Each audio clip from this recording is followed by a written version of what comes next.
दुनिया को एक बार फिर समझ नहीं आ रहा कि भारत आखिर कर क्या रहा है, क्योंकि अब जो रिजल्ट सामने आ रहे हैं वो किसी डेवलपिंग कंट्री के नहीं होते। ये तो एक उठते हुए ताकतवर देश की पहचान है।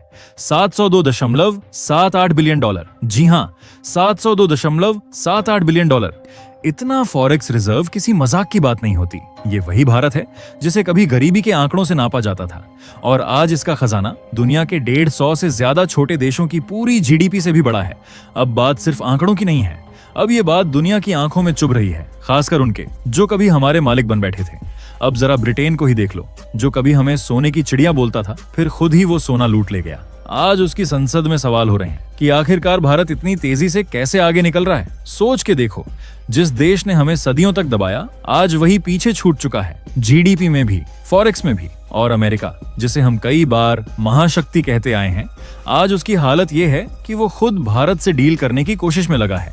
ट्रंप की टीम भी मैदान में है, लेकिन ये वो भारत नहीं है जो किसी के दबाव में आ जाए। अब हम जानते हैं कि हमें क्या चाहिए और किसकी चाल में नहीं फंसना। अब बात सिर्फ तरक्की की नहीं है, अब बात उस नजरिए की है जो दुनिया को समझ ही नहीं आ रहा।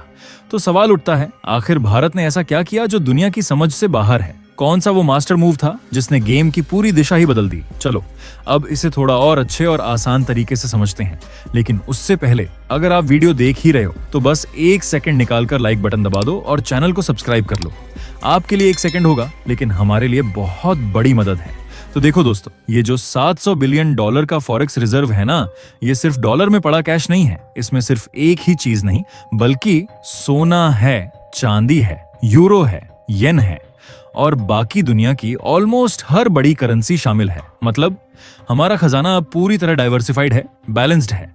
और इसका सबसे बड़ा फायदा यह है कि भारत अब किसी एक देश की मर्जी पर नहीं टिका है। ना अब सिर्फ डॉलर पर डिपेंडेंसी है, ना किसी एक ग्लोबल पावर के मूड पर हमारी इकोनॉमी झूलती है। और जब ऐसा स्ट्रॉन्ग मैसेज जाता है तो दुनिया खामोश नहीं बैठती। पिछले एक हफ्ते में इंडिया के इस रिजर्व में करीब 4.85 बिलियन डॉलर का जबरदस्त उछाल आया है। और ये अचानक नहीं हुआ, ये भारत की स्मार्ट डिप्लोमेसी, एक्सपोर्ट्स की ग्रोथ और करेंसी मैनेजमेंट का रिजल्ट है। अब भारत सिर्फ 5 बिलियन डॉलर दूर है उस मोड़ से जहां हमारा फॉरेक्स रिजर्व इतिहास का सबसे ऊंचा स्तर छू लेगा।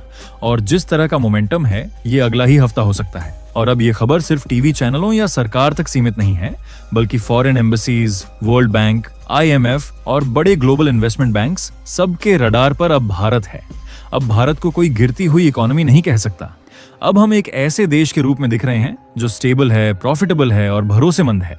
यही वजह है कि दुनिया की टॉप कंपनियां, चाहे वो अमेरिका से हों, जापान से हों या यूरोप से, अब भारत में पैसा लगाने की प्लानिंग कर चुकी है, क्योंकि अब उन्हें भी लगने लगा है अगला बड़ा इकोनॉमिक चैप्टर भारत से ही शुरू होगा। और वहीं दूसरी तरफ अगर नजर घुमाओ पाकिस्तान की तरफ, तो हाल कुछ और ही दिखता है।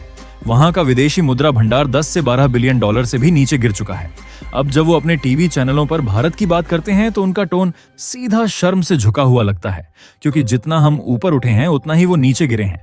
आज पाकिस्तान IMF के सामने हाथ फैलाए खड़ा है, और वहीं भारत का 700 बिलियन डॉलर का रिजर्व उनके लिए किसी इकोनॉमिक या पॉलिटिकल रियलिटी चेक से कम नहीं है। याद है वो दिन जब भारत को अमेरिका से गेहूं लेना पड़ता था, जब यूरोप से अनाज आता था, जब PL 480 जैसी स्कीमों के तहत हमें लिटरली भीख में खाना मिलता था।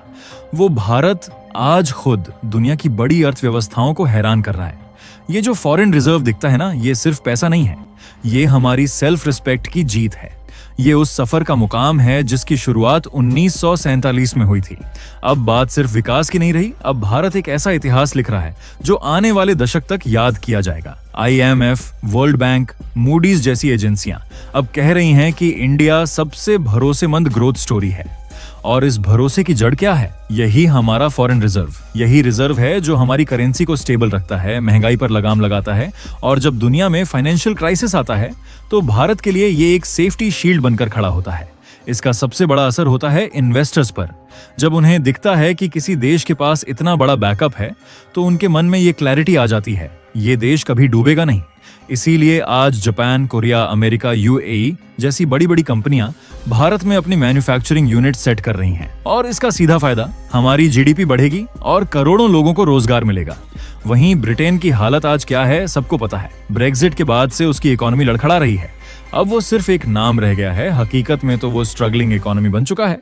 और उधर भारत, जिसे कभी उसी ब्रिटेन ने गुलाम बनाया था, आज उसी को पीछे छोड़कर 4 गुना ज्यादा विदेशी खजाने के साथ खड़ा है। ब्रिटेन का रिजर्व आज 180 अरब के आसपास है और भारत 702.78 बिलियन। सोच के देखो, जिन्होंने हमारे खजाने पर राज किया, आज वो हमारे सामने नंबर तक नहीं ला पा रहे। और अमेरिका आज भी कोशिश करता है कि हम उसकी शर्तों पर चलें, लेकिन अब भारत वो नहीं रहा जो चुपचाप हाँ कर दे। अब हम हर देश से रिश्ता रखते हैं, लेकिन अपनी शर्तों पर। अमेरिका से ट्रेड डील की बात हो रही है, लेकिन इस बार भारत अपनी कंडीशन पर टिका है, कोई झुका नहीं है। और शायद यही वजह है कि अब अमेरिका खुद परमानेंट डील के लिए हाथ बढ़ा रहा है। अगर ये डील हो जाती है तो जो एक्सपोर्ट आज है वो और तेज बढ़ेगा और भारत का फॉरेक्स रिजर्व नई ऊंचाई छू सकता है। लेकिन बात सिर्फ डॉलर या डील्स की नहीं है। आज भारत के पास एक पहचान है जो पूरे ग्लोब में गूंज रही है। G20 की मेजबानी हो या यूएन में बढ़ता रोल, अब भारत कोई गरीब देश नहीं है। अब हम टेबल पर बराबरी से बैठते हैं और बात करते हैं अपनी भाषा में। आगे का सफर भी तय है। 800 बिलियन, फिर 900 और फिर वो सपना $1 ट्रिलियन।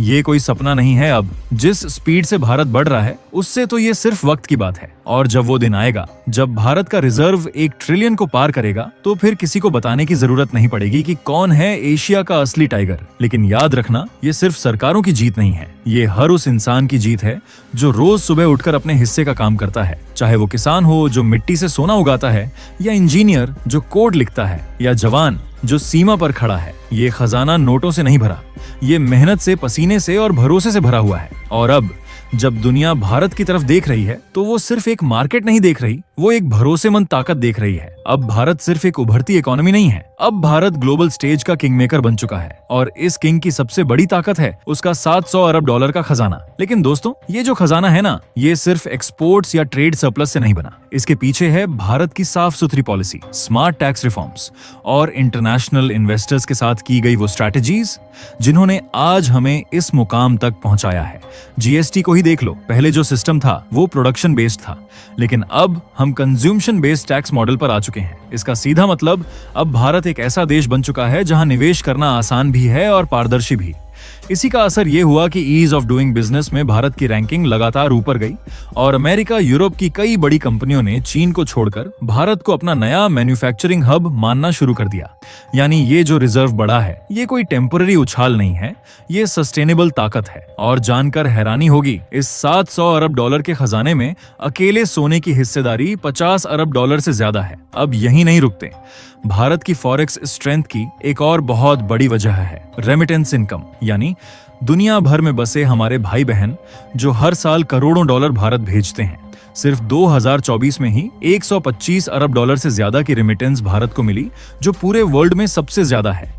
अमेरिका, खाड़ी देश, यूरोप, ऑस्ट्रेलिया, कनाडा, जहां भी भारतीय बसे हैं, वो अब सिर्फ अपने परिवार नहीं संभाल रहे, बल्कि देश की इकोनॉमी को भी ग्लोबल फ्यूल दे रहे हैं। इसीलिए आज भारत को IMF या वर्ल्ड बैंक से लोन लेने की जरूरत नहीं पड़ती। अब हालात ये हैं कि भारत खुद दूसरों को मदद देने की ताकत रखता है। तो मेरे सभी हिंदुस्तानी भाइयों, अगर आपको भी हमारे भारत की दिन प्रतिदिन बढ़ती तरक्की से खुशी और गर्व हो रहा है, तो कमेंट सेक्शन को जय हिंद से लिखकर भर दो। और दोस्तों, ये थी आज की बड़ी खबर, जो काफी रिसर्च और मेहनत के बाद हमने आपके सामने रखी है। तो अगर आप हमारी मेहनत को सपोर्ट करना चाहो तो वीडियो को लाइक और चैनल को सब्सक्राइब करके अपने दोस्तों से शेयर कर दें, ताकि उन्हें भी ये जानकारी मिल सके। जय श्री राम।